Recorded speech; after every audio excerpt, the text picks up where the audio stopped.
प्यारे विद्यार्थियों, आज की कक्षा में हम food chain and food web, आहार श्रृंखला और आहार जाल के बारे में चर्चा करेंगे।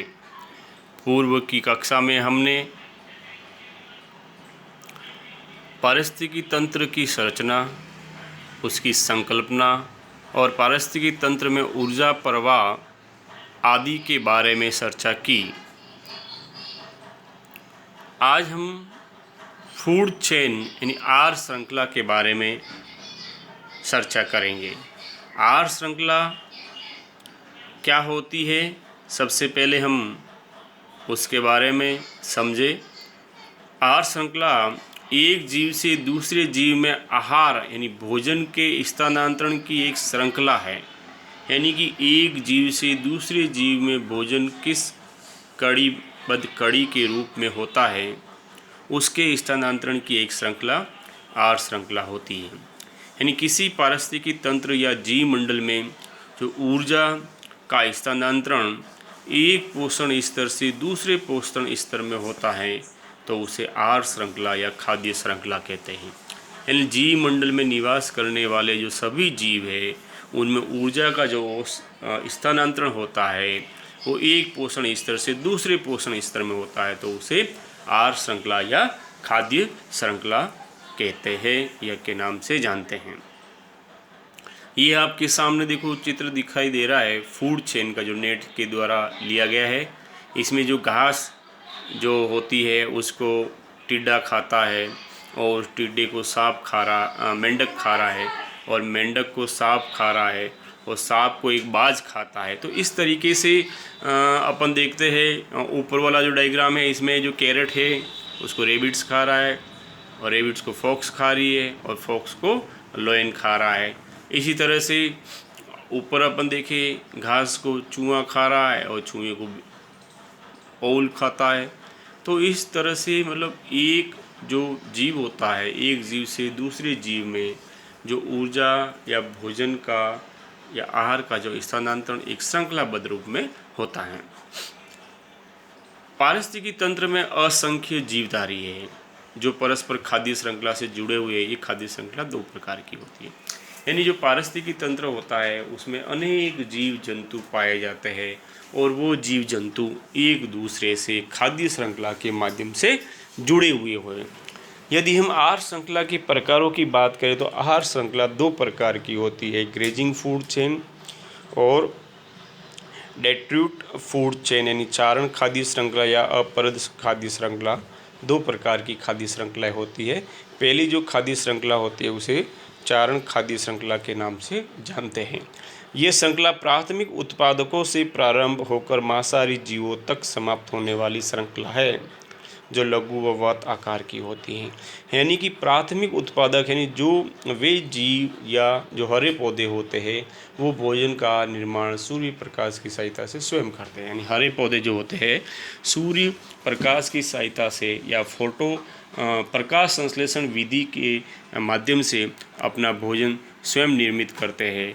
उन्हें प्राथमिक उत्पादक के नाम से जाना जाता है या उत्पादक के नाम से या प्रोड्यूसर के नाम से जाना जाता है। और वहाँ से खाद्य श्रृंखला शुरू होती है जो मांसाहारी जीवों तक समाप्त होती है।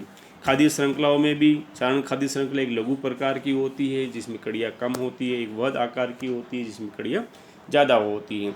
जिस श्रृंखला में पोषण स्तरों की संख्या जितनी अधिक होगी वह वृत्त श्रृंखला कहलाती है और जिनमें कम होती है वो लघु श्रृंखला कहलाती है। तो एक अपन देखते हैं जैविक मंडल और स्थल मंडल में देखिए घास वगैरह पेड़ पौधे उगे हैं मिट्टी में, फिर इन घास पेड़ पौधों को इधर जंतु खा रहा है और जंतुओं को मनुष्य खाता है। तो ये लघु खाद्य श्रृंखला का उदाहरण है। और इस पौधों को मेंढक खाता है, मेंढक को सांप खाता है, सांप को सील खाता है। तो इसमें जीवों की संख्या भी अधिक है। तो ये वह खाद्य श्रृंखला का एक उदाहरण है।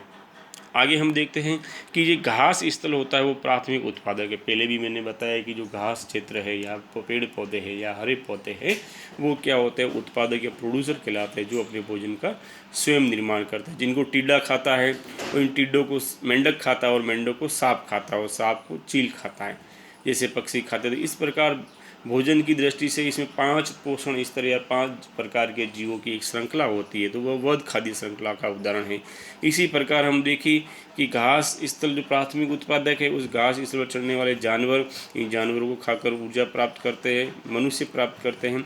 तो इस तरह से ये खाद्य श्रृंखला में 3 स्तर है, घास या पेड़ पौधे और उनको खाने वाले जानवर, और तीसरा है मनुष्य।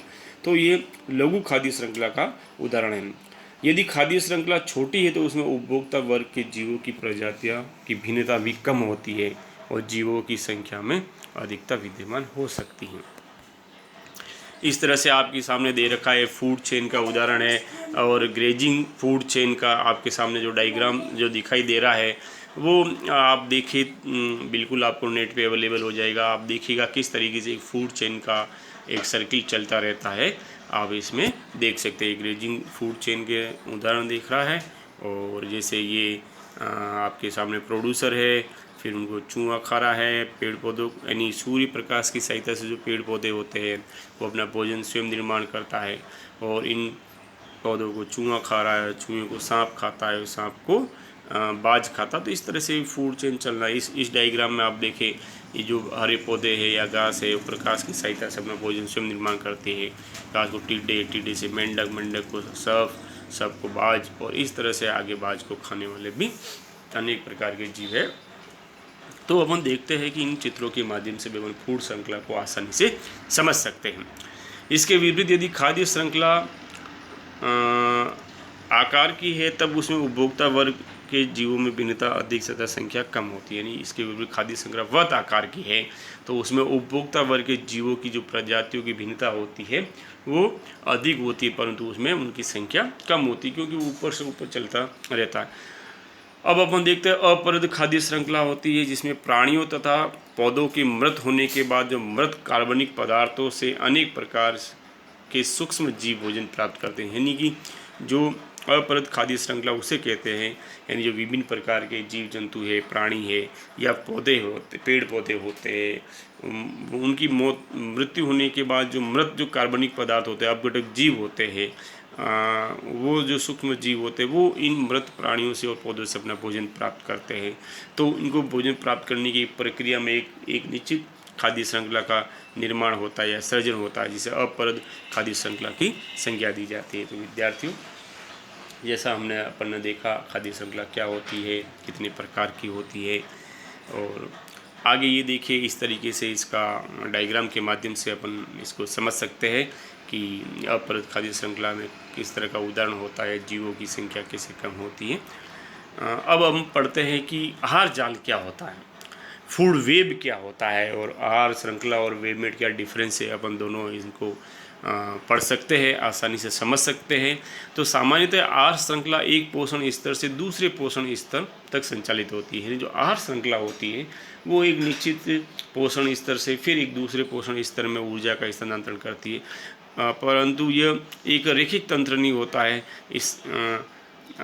जब स्थानांतरण की गति क्या होती है, अति जटिल श्रृंखला के रूप में होती है, तो ऊर्जा का स्थानांतरण एक पक्षीय नहीं होकर बहुपक्षीय होता है, तो उसे आहार जाल कहते हैं। यानी खाद्य श्रृंखला में क्या होता है कि एक पोषण स्तर से दूसरे पोषण स्तर में होता है, जबकि आहार जाल में एक ही पोषण स्तर से अनेक प्रकार के पोषण स्तर एक साथ भोजन ग्रहण कर सकते हैं। इसमें एक पक्षीय स्थानांतरण न होकर ऊर्जा का बहुपक्षीय स्थानांतरण होता है, इसलिए इसे आहार जाल कहते हैं। अर्थात अनेक खाद्य श्रृंखलाओं के पारस्परिक संबंध को खाद्य जाल कहते हैं। ये आपके सामने अपने को एक डायग्राम दिखाई दे रहा है, जैसे ये एक पेड़ पौधा है, पेड़ को जिराफ भी खा रहा है और ये गेंडा भी खा रहा है। तो जिराफ और गेंडे को लोयन भी खाता है, शेर भी खाता है। तो इस तरह से लोयन क्या हो गया, इनको एक साथ खा रहा है, फिर इसको ये गेंडे के मरने के बाद इसको बाज खा रहा है और बाज को लोयन भी खाता है। और इसी तरह से घास चक्र को हिरण भी खाता है, हिरण को टाइगर भी खाता है, और फिर उसकी मृत्यु के बाद उसको भी गीदड़ वगैरह उसको खाते हैं। तो इस तरह से क्या है कि ये जटिल श्रृंखलाएँ है, बहुत सारी श्रृंखलाएं एक साथ अंतर संबंधित हो जाती है, 8 श्रृंखलाएं, तो उसे फूड वेब कहते हैं। चित्र को देख के अपन आसानी से समझ सकते हैं।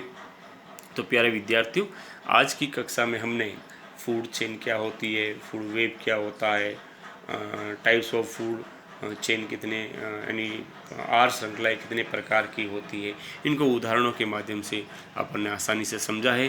तो वीडियो को आप देखें और समझें। धन्यवाद।